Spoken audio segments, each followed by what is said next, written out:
I used to think that betrayal would come with warning signs. Strange phone call. A lingering perfume. Something. But in my case it didn't. Came with breakfast. Victor sat across from me at the dining table, casually scrolling through his phone like nothing was wrong. My hands were still sticky from the pancake syrup I'd made for him. His favorite. And I was just about to mention how quiet he'd been lately when he looked up, blinked and said, "I think we should talk about separating." Just like that. No preamble. No hesitation. And certainly no guilt in his eyes. I remember staring at him in disbelief, still holding the glass of orange juice I had poured. Thought he was joking. "Victor, what are you talking about?" He didn't flinch. Didn't even soften. "I've been unhappy for a while, Elena. I think it's time we move on." We'd been married for 15 years.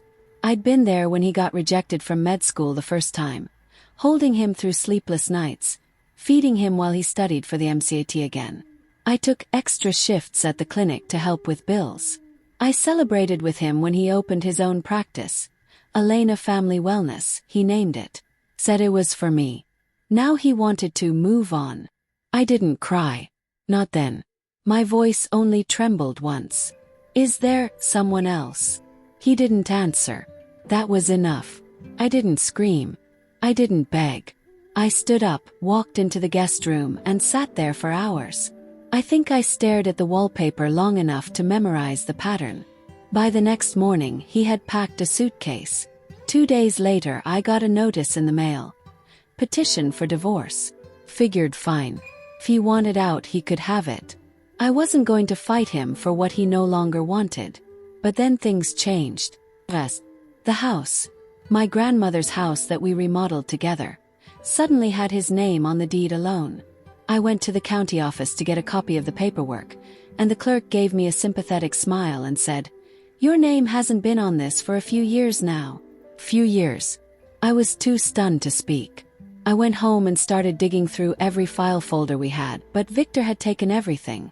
Birth certificates, tax returns, business contracts. Gone. Called him. Straight to voicemail. Then came the real blow. A formal letter arrived from a firm I didn't recognize. It accused me of embezzling funds from our clinic. His clinic now, apparently.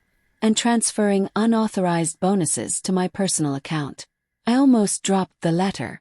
I read it over and over, my mind spinning. This wasn't a divorce.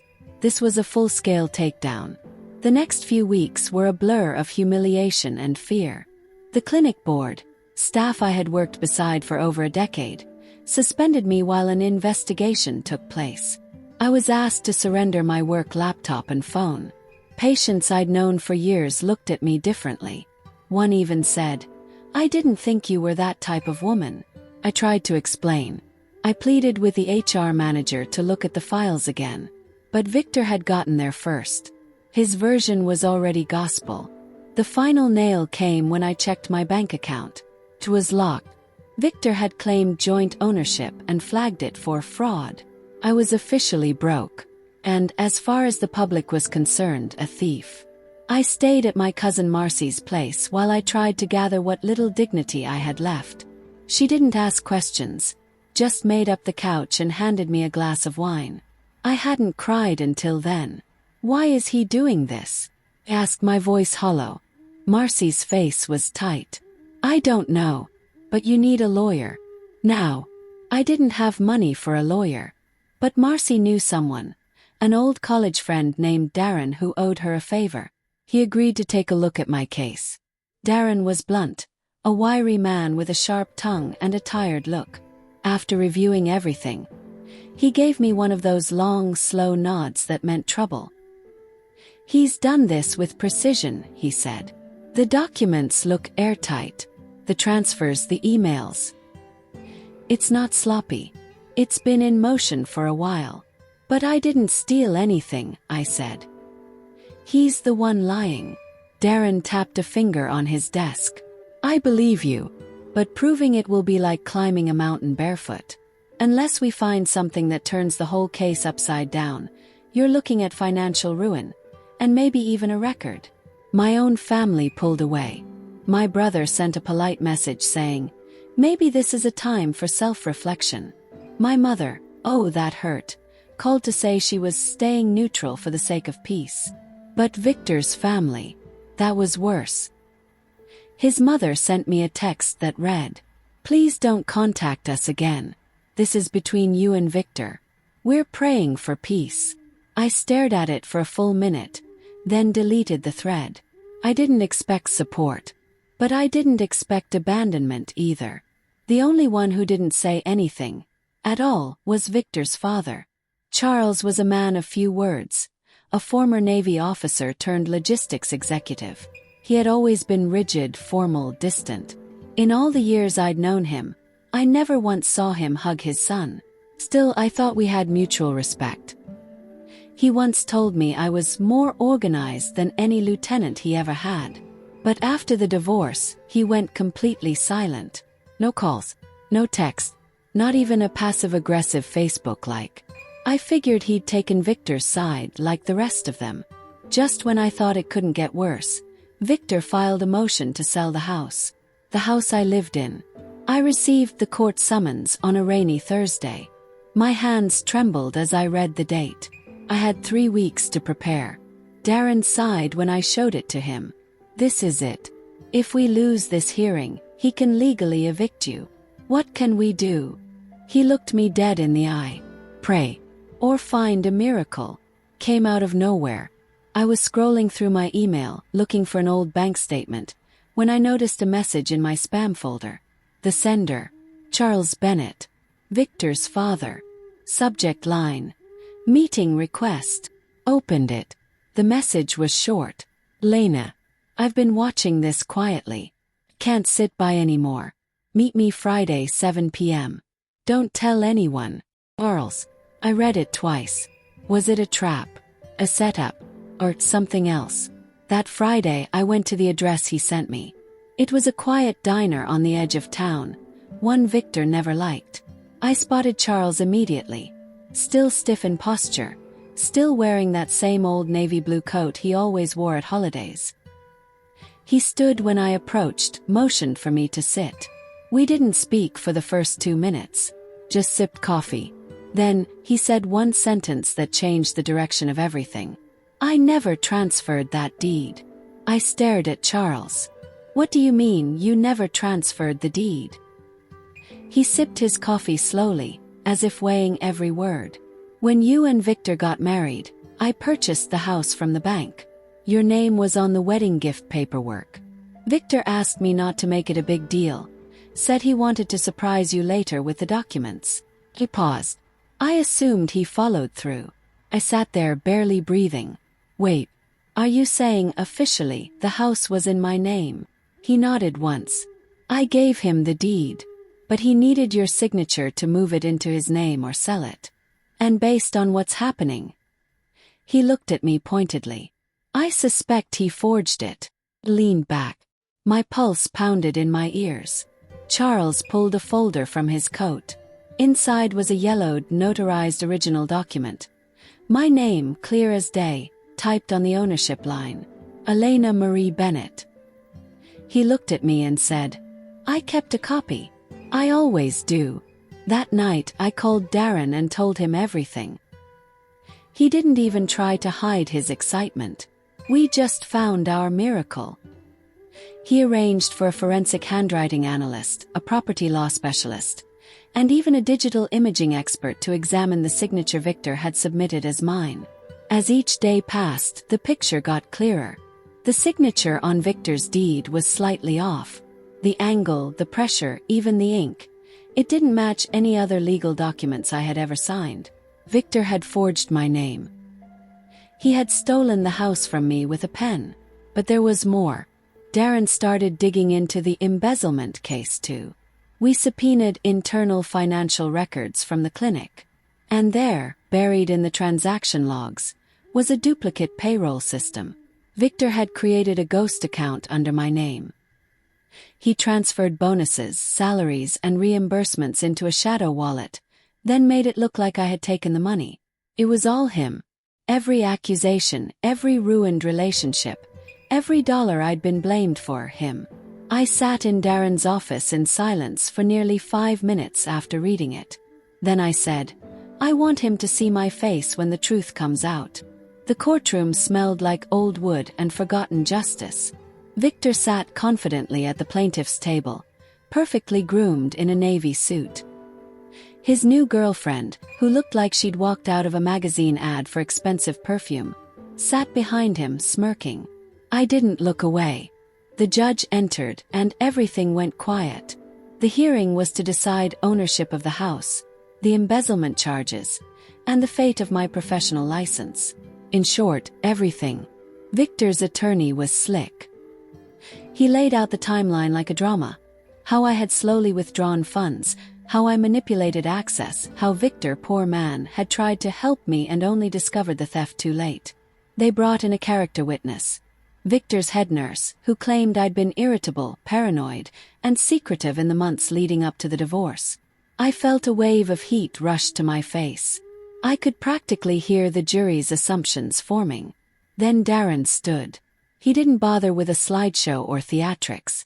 He just walked to the bench, placed a folder down, and began. Your Honor, we have reason to believe the deed Mr. Bennett presented was not signed by my client. We request that our forensic analyst testify. The judge allowed it. A small, bespectacled woman named Rachel took the stand. Calm, clear, meticulous. She explained the inconsistencies in the signature stroke, pressure points, ink spread, details I couldn't have imagined. She ended with, "It is my professional opinion that the signature was forged." Victor's lawyer stood, objected, claimed bias. But then Darren played his final card. We also have this. He held up the original deed, with Charles's notarized proof of ownership and a clear paper trail showing the house was gifted solely to me. The judge raised an eyebrow. Victor's smirk faltered. But then Victor tried to flip the board. He stood and demanded to speak.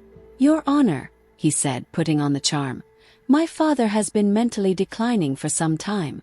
We've had concerns about his memory. That document might be old, but it's irrelevant. Elena signed the transfer in 2020. We have it notarized. The judge nodded. Then we'll hear from your father directly.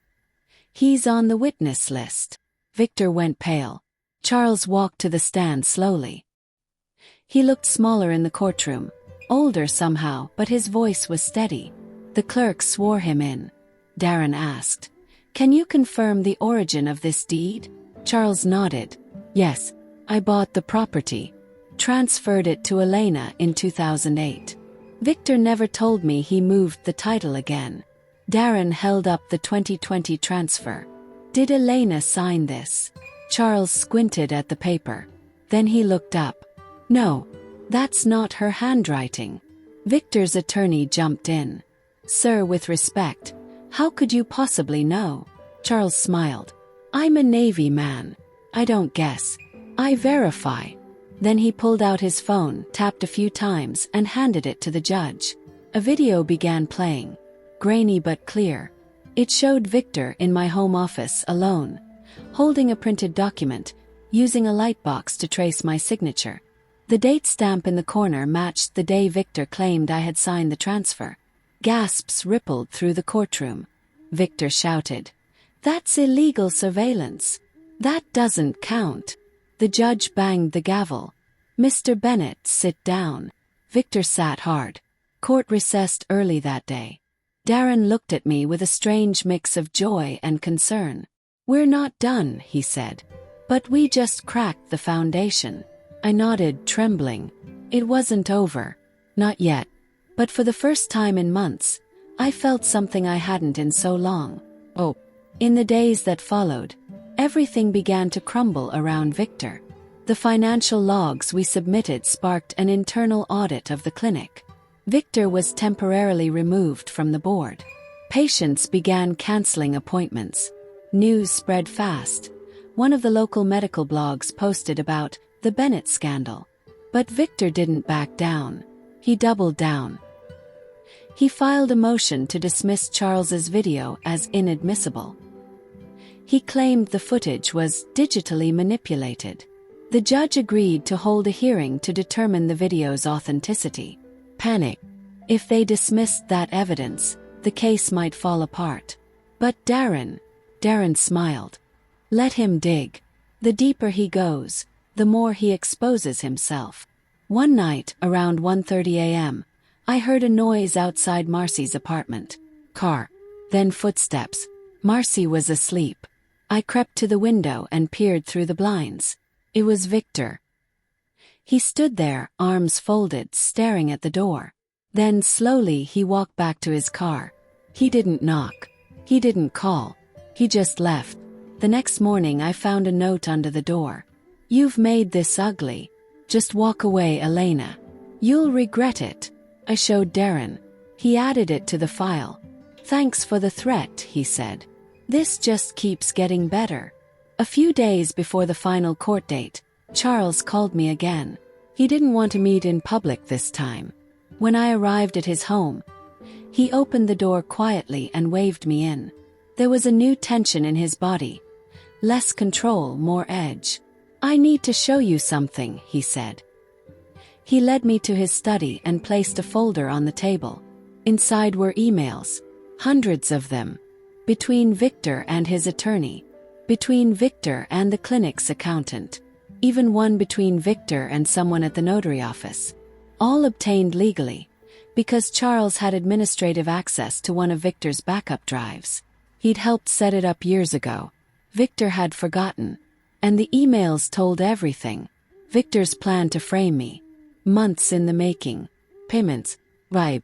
Fabricated documentation. It was all there. I covered my mouth, trying not to scream. Charles looked at me with steady eyes. You're going to win. But I want to be the one who nails the coffin shut. The courthouse was colder than I remembered. Not the temperature, just the energy. People whispered as I walked in. I felt their eyes on me. Some curious, some judgmental, some quietly rooting for me now that the tide had started to turn. Victor sat tall at his table, flanked by his new legal team.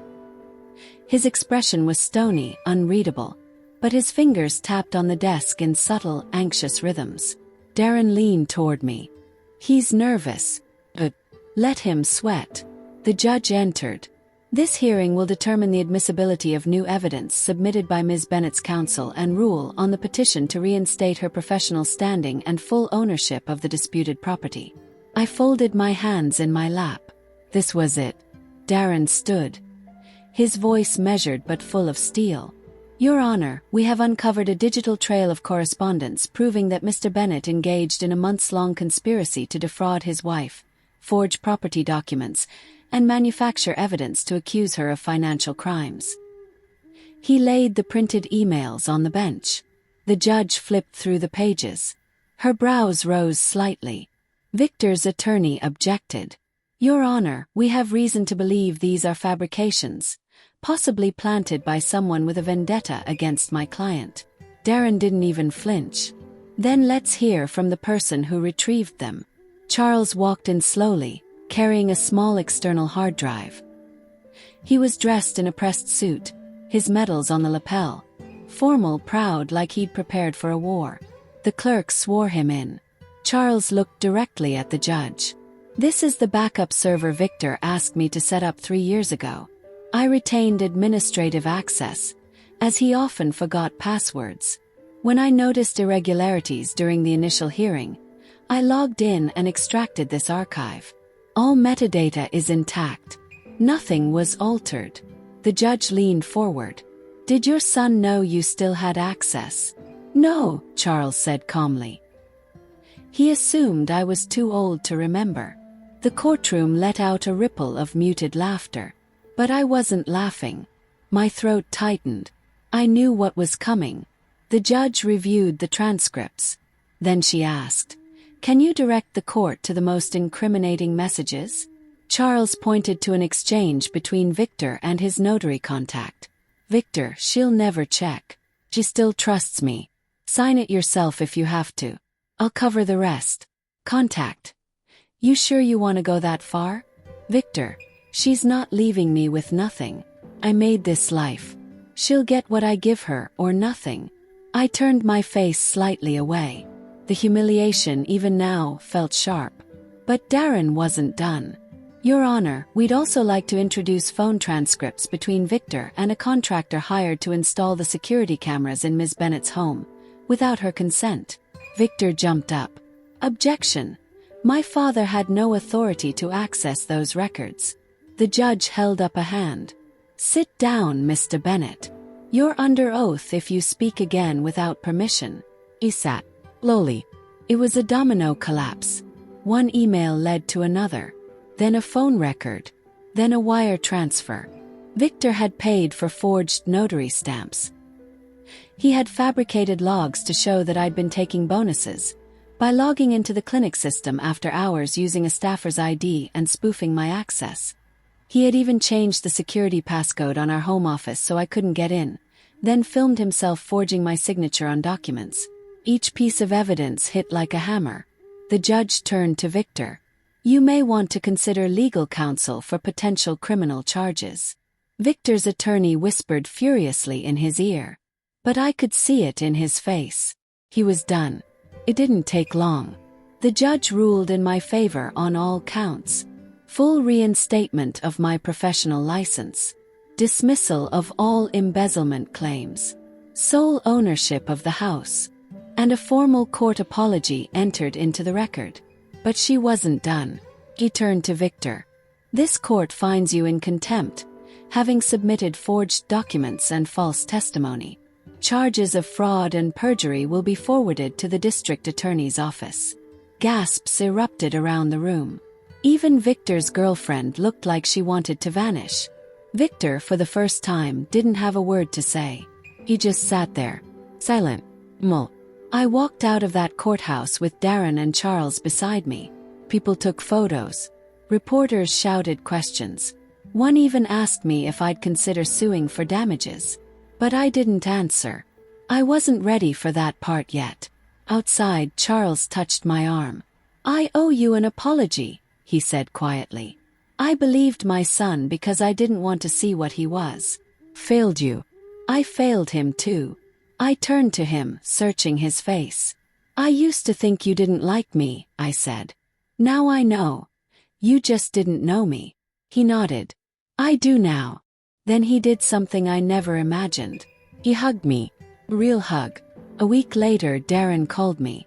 You sitting down? Oh, I said, laughing nervously. What now? You remember that investment account Victor always said was for the future? Yeah. It was in your name the whole time. Guess he forgot. His dad found the passcode in one of the emails. You've got about $320,000 in it. My jaw dropped. You're serious? I don't joke about six figures. I stared out the window in stunned silence. That account. Victor had always said it was under his name because he managed finances better. I believed him. Trusted him. But now, somehow, it was mine. Felt like the universe had flipped. 6 months later, I bought a new clinic space. Smaller. Warmer. Just mine. I hired people I trusted. I took on patients who had stayed loyal. One day, a woman came in and sat down in front of me. Early 50s. Tear-streaked face. Recently divorced. She whispered, I think my husband's hiding something. I nodded gently. I've been there, I said. Let's take it one step at a time. I don't talk about Victor much now. But sometimes when I pass the courthouse or hear a story about a woman being wronged, I remember that day on the stand. The silence. Power shift. The moment the truth shattered everything Victor had built on lies. And I think, justice doesn't always come quickly. But when it does, echoes,